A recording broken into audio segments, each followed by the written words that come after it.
Good morning বন্ধুরা, তোমরা সবাই কেমন আছো? আশা করি তোমরা সবাই খুব ভালো আছো আর যে যেখানে আছো সুস্থ আছো। তোমাদের ভালোবাসা আশীর্বাদে আমাদেরও দিন চলে যাচ্ছে।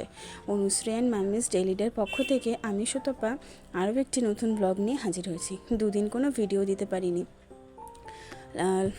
মার কেমো চলছিল, মা এখানে ছিল। তো মা এখানে থাকলে কি হয় জানো তো, ভিডিও শ্যুট করা আছে কিন্তু এডিট করে উঠতে পারিনি। মানে একটা অসুস্থ মানুষের টেক কেয়ার করা প্লাস একটা বাচ্চা, সংসারের কাজকর্ম বোঝই, সব একা হাতে একটু অসুবিধা হয়ে যায়। তো সেই কারণেই এডিট করে উঠতে পারিনি, তো যার জন্য ভিডিও দেওয়া হয়নি। তো মা বাড়ি চলে গিয়েছে গতকাল রাত্রে, আজকে একটু সময় পেয়েছি। তো আজকে ভিডিওটা এডিট করে আজকে তোমাদের সামনে পাবলিশ করছি।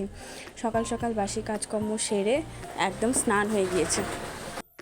স্নান করে একদম ফ্রেশ হয়ে এই যে সিঁদুরটা পরে নিচ্ছি।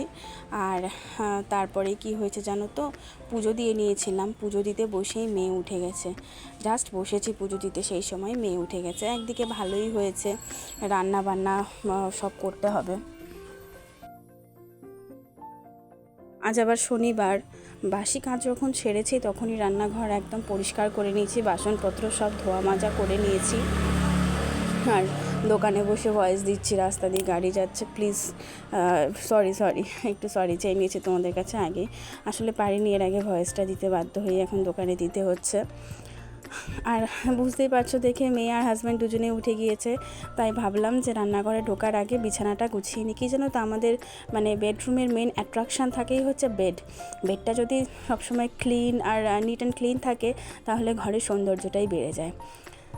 তো ঝটাপট করে বিছানা তুলে রান্নাঘরে গিয়ে ব্রেকফাস্ট বানিয়ে নিয়েছিলাম। চিড়ের পোলাও করেছিলাম, বুঝতে পারিনি একটু অল্পই হয়ে গিয়েছে। তো হাজব্যান্ড আর শ্বশুরমশাই খেয়েছে আর আমি এখন নিয়ে বসে পড়লাম জলমুড়ি। অল্প হয়েছে দেখে আমার জন্য আর রাখিনি, এদের দুজনকেই দিয়ে দিয়েছি। তো আমি এখন জলমুড়িটা খেয়ে চলে আসলাম রান্নাঘরে। একবারে গ্যাস ইন্ডাকশান সব ধরিয়ে দিলাম। আর আজ তো নিরামিষ, ঝটাপট করে রান্নাবান্না সব করে নিতে হবে, মাছের কোনো ব্যাপার নেই। আর এই যে দেখো, বাটিতে দেখে বুঝতেই পারছো রান্নাবান্না কিছুটা নেমেও গিয়েছে। শাপলা করেছি জানো তো, শাপলা হয়ে গিয়েছে, বাদবাকি সব রান্নাবান্না চলছে। তোমরা দেখতে থাকো, আশা করি ব্লগটা তোমাদের ভালো লাগবে। আর কি রান্নাবান্না করছি না করছি সবটা তোমরা দেখতেই পাবে, ভিডিওর এন্ডের দিকে তোমাদের দেখিয়ে দেবো।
তো রান্না বান্না করতে করতে এদিকে মেয়েকে স্নানটাও করিয়ে নিলাম। এখন ওই 11:30 মতন বাজে, মেয়ে যাবে অঙ্গনওয়াড়ি স্কুলে। ওকে ওই 12টার দিকে দিয়ে আসি, 1টার দিকে নিয়ে আসি, মোটামুটি 1 ঘন্টার মতন রাখি।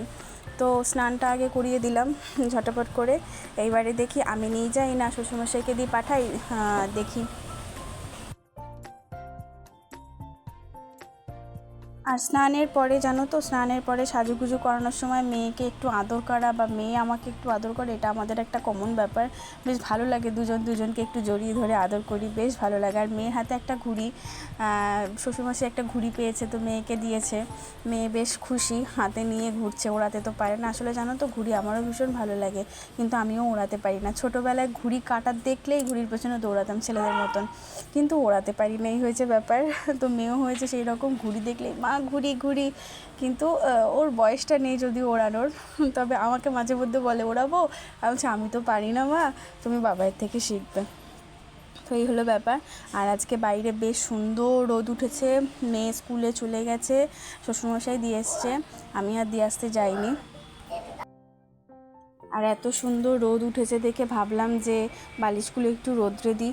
না, এগুলো বেসিক্যালি শীতকালেই দেয়, কিন্তু একটু বালিশগুলো কেমন হয়ে গেছে দেখে আমি এখন একটু রোদ্রে দিলাম। তারপরেই চলে আসলাম রান্নাঘর পরিষ্কার করতে। রান্না বান্না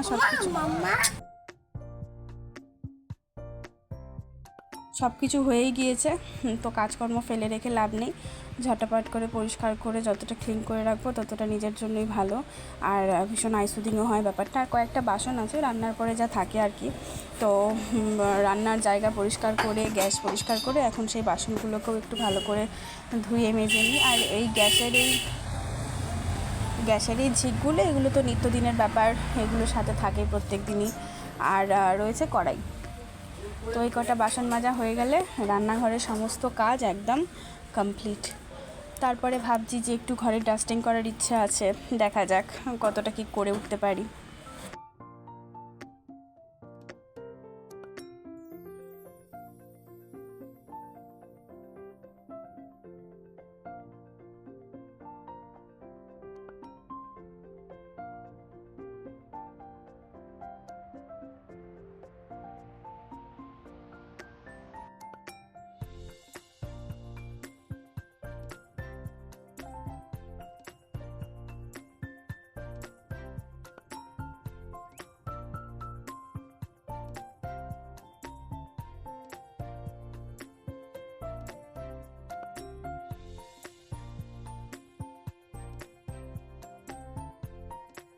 সব কমপ্লিট, স্নান পুজো কাজ বাজ সব কমপ্লিট। আজকে স্নানের পরে তোমাদের সাথে তেমন কিছু শেয়ার করতে পারিনি, ভাতটা মার্কেটে আসি তারপর বলছি।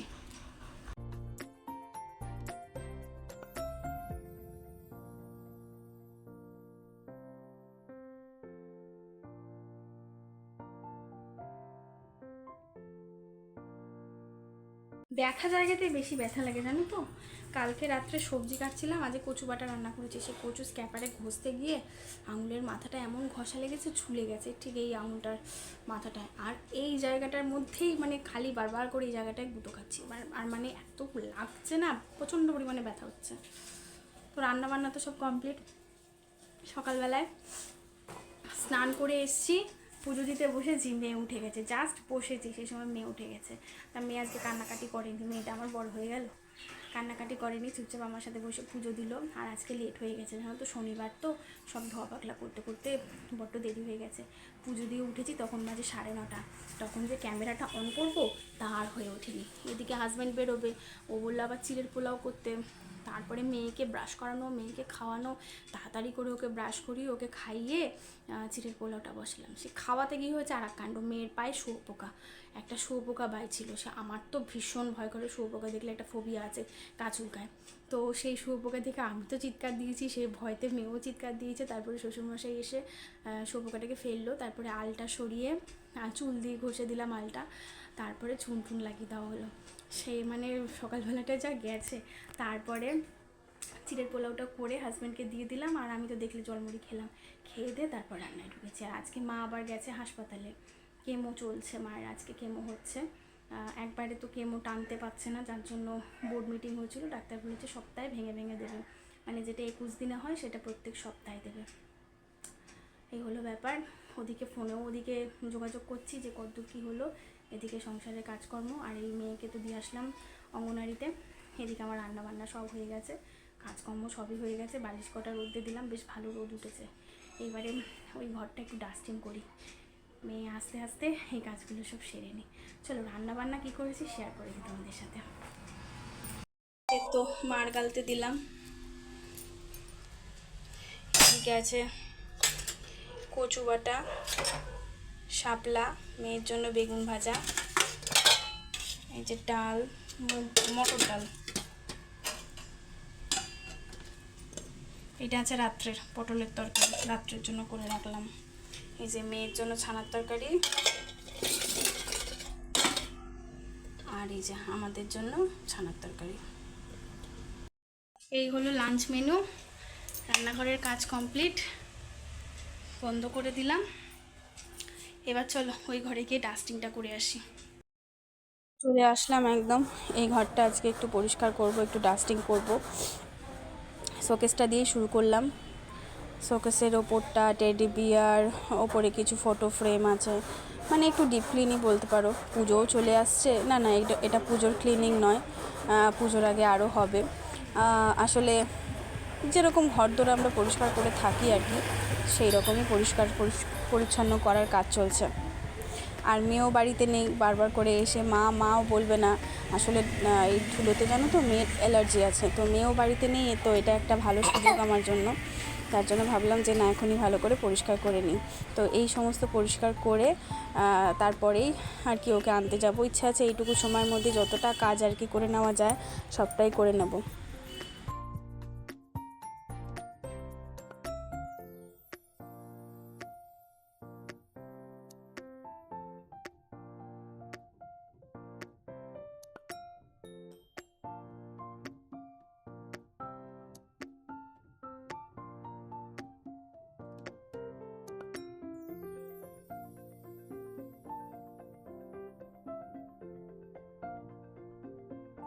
তো শোকেসের ওপরটা বা পুরো শোকেসটাই ক্লিন করে চলে আসলাম একটু জানলাগুলো ক্লিন করতে।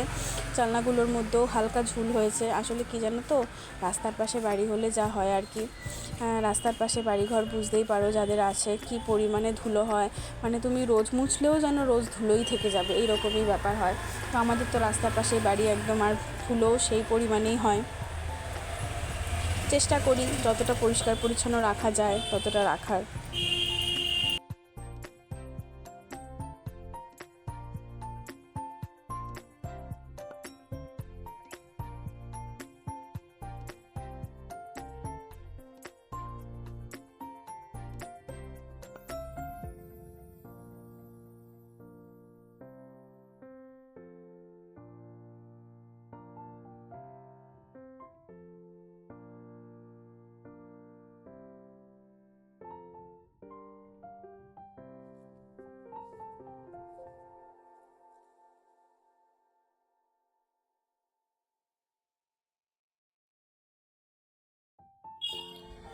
আর কি জানো তো, ঘর বাড়ি যত পরিষ্কার পরিচ্ছন্ন রাখবে তত পজিটিভিটি থাকবে, তত ঘরে আয় উন্নতি, মানে পজিটিভিটি থাকলে জানো তো আয় উন্নতিটাও হয়, বেশ সুখ শান্তিও বজায় থাকে। এই জিনিসটা আমি দেখেছি।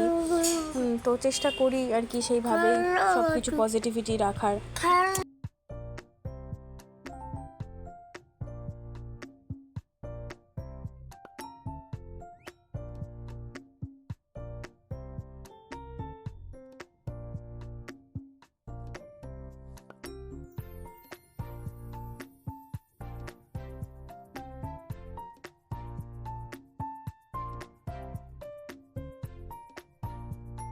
তোমাদের সাথে গল্প করতে করতে আমার ডাস্টিংয়ের কাজটাও প্রায় শেষের পথেই চলে এসছে, খুব বেশি আর বাকি নেই, প্রায় হয়েই এসছে বলতে পারো।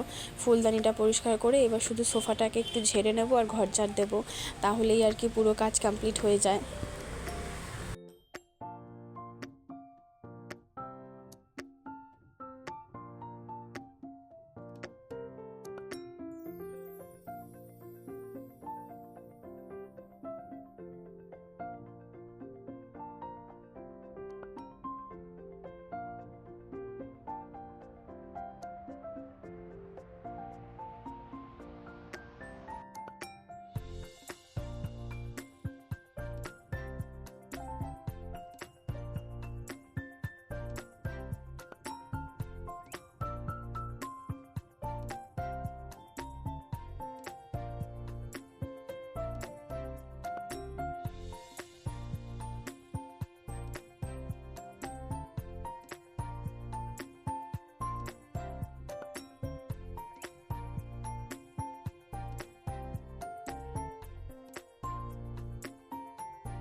আর দেখতেই পেলে আমার সমস্ত কাজ কমপ্লিট হয়ে গেছে, পুরো ডাস্টিংয়ের কাজ কমপ্লিট। এইবারে ঘরটা ঝেড়ে নিচ্ছি। ঘর ঝেড়ে তারপরে হাত মুখ ধুয়ে ফ্রেশ হব, ফ্রেশ হয়ে যাব মেয়েকে আনতে। তো বেশ কিছুক্ষণ রোদ্রে থাকার পরে বালিশগুলো গরম হয়ে গেছে, মাঝে এসে উল্টেও দিয়েছিলাম। আর বেশ ভালো লাগছে বালিশগুলো বেশ ভালো করে ঝেড়ে নেওয়াতে, জানো তো একটু ধুলো টুলোও বেরিয়েছে। তো বেশ ভালোও লাগছে, খুব হালকা হালকা লাগছে বালিশগুলো। আর এই বালিশগুলো নিয়ে এখন ঘরে এনে রেখে দিই। আর এতক্ষণ পর্যন্ত যারা ধৈর্য নিয়ে আমার ভিডিওটি দেখছিলে তাদেরকে অনেক ধন্যবাদ আমার ভিডিওটি দেখার জন্য। একটাই কথা বলবো, যদি ভালো লেগে থাকে তোমাদের, কোথাও যদি মন ছুঁয়ে যায়, তাহলে একটি লাইক কমেন্ট শেয়ার করতে ভুলো না। যদি মনে করো আমি ইউটিউব জার্নিতে এগিয়ে যেতে পারি, আমার সেই ক্যাপাবিলিটি আছে, তাহলে আমার চ্যানেলটিকে সাবস্ক্রাইব করে প্লিজ আমার পাশে থেকো। আর দেখো, কাজকর্ম কিন্তু আমার টোটালি কমপ্লিট হয়ে গিয়েছে। আর এইবারে গেটটা লাগিয়ে একটু ফ্যানটা চালিয়ে 5 মিনিট বসে নেব, কারণ অনেকটাই কাজ করলাম এক টানা, সেই সকাল থেকে চলছে।